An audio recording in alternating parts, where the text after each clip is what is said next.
Okay, I'm building this platform as part of a series of obstacles on an obstacle course I'm working on, and I'm going to show you an example of force training on this.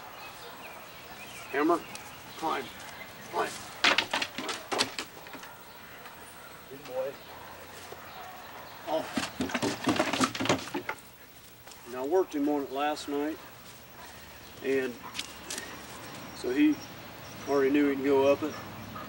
I'll show you another thing that I haven't had him do. Hammer, climb. Good boy. Hammer, off, off. Good boy. Now that wasn't a real intense example, but in the next scene I'm going to show you the way of coaxing a dog to do something, and how much it's really not worth much. It's not a good method, not a good technique.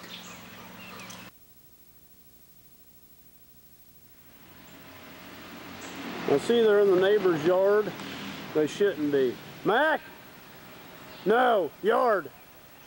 Now see how they're not paying attention? Sport! No! Yard!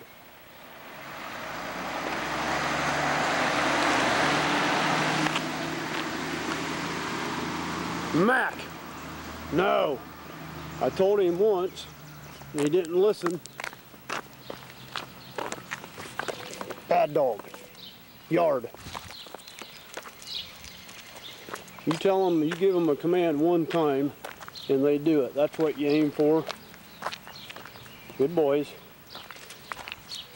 When they disobey, once they know the task really well, you don't fool around, you make them do it. And you'll have a dog that'll obey instantly every time. Mac, let's go out here. Now I had Sport up this platform last night, and so we're going to see what he'll do. And I'm hoping he won't come right up so I can show the devalueness, or mostly the worthlessness of positive reinforcement only training. Sport, come here.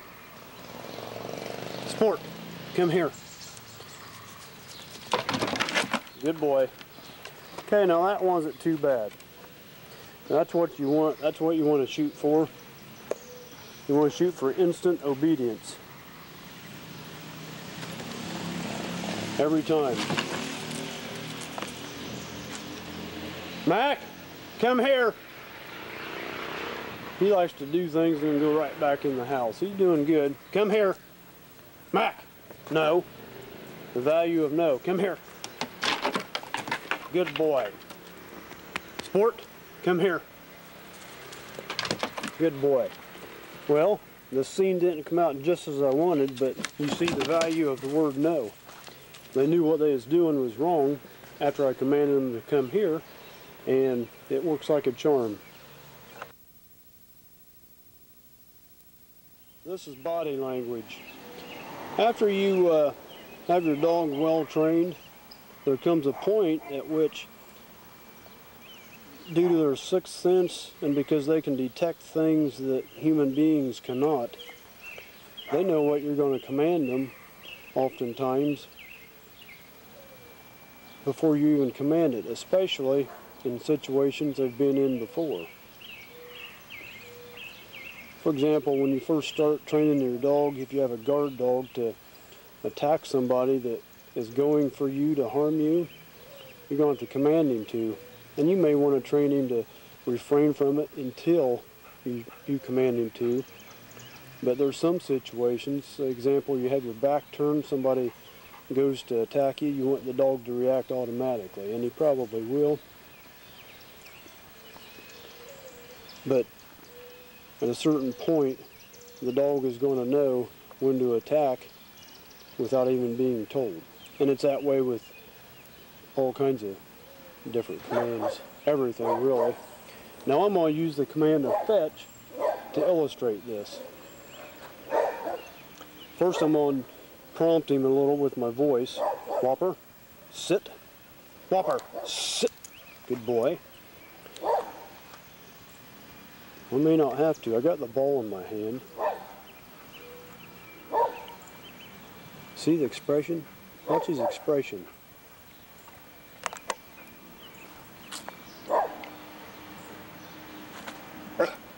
See, he knows. He knows what I'm going to do. He knows I'm going to throw it.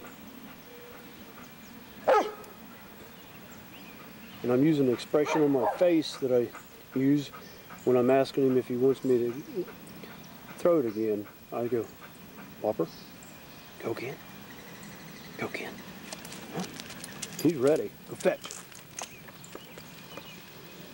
I have read in books where dogs can read expressions on people's faces, and I'm sure they can. And I know they can. I've been doing a little bit more in-depth studies with my dogs, and they can read the expression on your face. There's no doubt about it. Okay, Whopper, hold, sit. Okay, now this time I'm not going to use my voice at all. I'm just going to use my facial expression and body movement.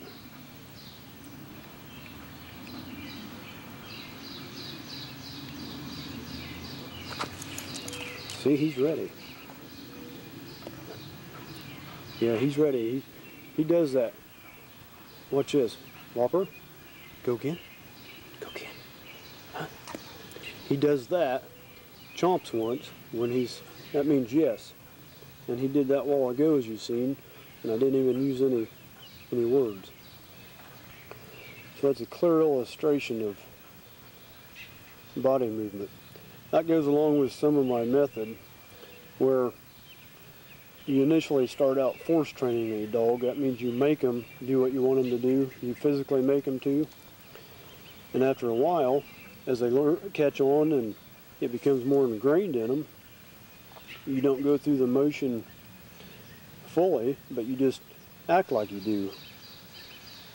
And you do that less and less. You gradually phase out the full motion of making the dog do a task. For example, let's see if he'll do it.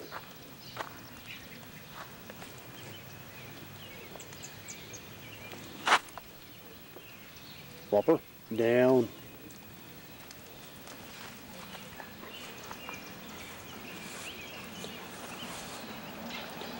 Okay, we'll try it a different way. Sometimes with some of my dogs, if I tell them to go to the down and they don't do it immediately, I make the motion as though I were grabbing the leash hanging from their collar to pull them down, even though the leash may not be hooked on, and that makes them to go down because I've ingrained force training in them to where they know when I do that movement, I'm going to be pulling them down to the ground or any other movement on any given task.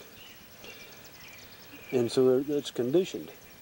It's like you put your hand on a hot stove once, then that conditions you to refrain from that in the future because you know there's a adverse reaction or adverse result. And of course you don't do things to hurt your dog, but you want to yank them some. You want to make sure they know that when you tell them to do something, that's exactly what it means.